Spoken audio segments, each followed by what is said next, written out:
Comments. Friends, it gives me and my wife great pleasure to associate ourselves with this annual day and prize distribution this morning. I thank you for your cordial welcome and for the nice things you have said about me.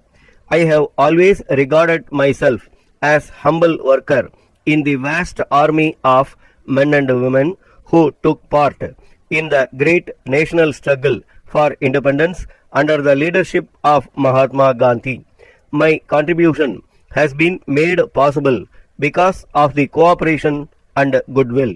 My present job as the head of the state of Tamil Nadu will, I am sure, give me opportunities of service to the citizens of the state.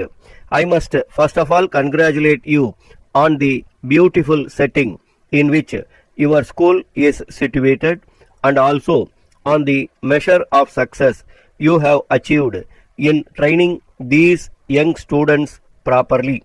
It is no wonder, therefore, that your school has been attracting successive governors to pay visits to it. I must also congratulate the school children and the staff on the smart turnout and the excellent parade, and I am glad that so many of the children have the privilege of getting trained in this school. The entertainments that I have been witnessing this morning by these boys and girls have been really enjoyable. It is good to see these young girls and boys engaging themselves in fun and giving us also first class recreation at the same time. I and my wife are happy indeed to associate ourselves with this morning's function. The report of your activities for the past year read by the principal makes an interesting reading. I am very happy to find that the peoples live in separate cottages and that they are not given any servants to assist in their work. This provides an excellent opportunity for the children to learn to work themselves at home and to stand on their own legs.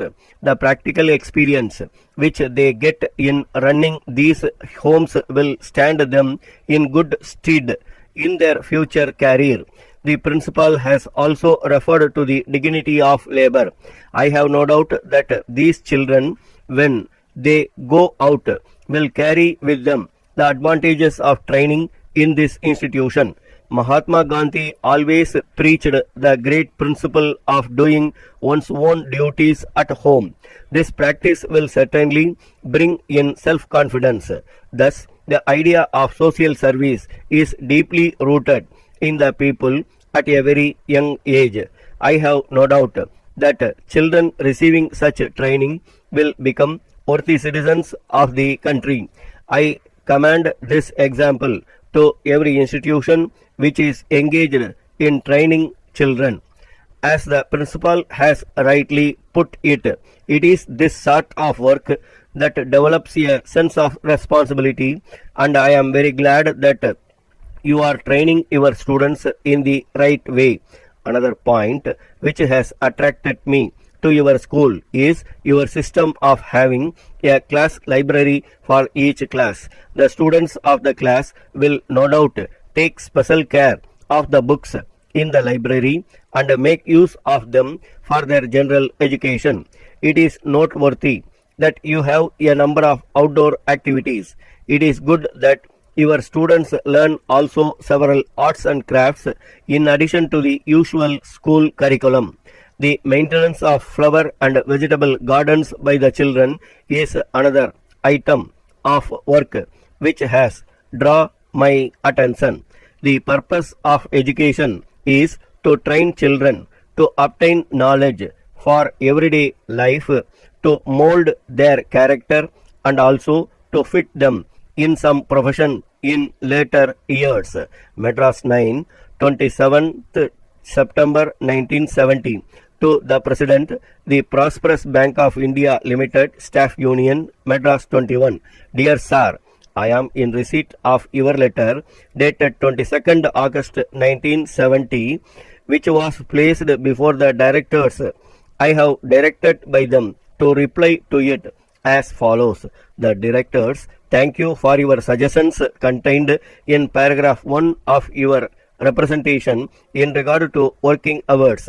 They wish me to state that steps have already been taken to decrease the hours of work in the accounts department by the sanction of additional staff before the middle of next month.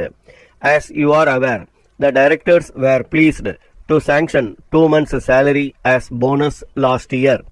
It has not always been possible to allow the staff to enjoy the leave earned by them owing to conditions beyond their control.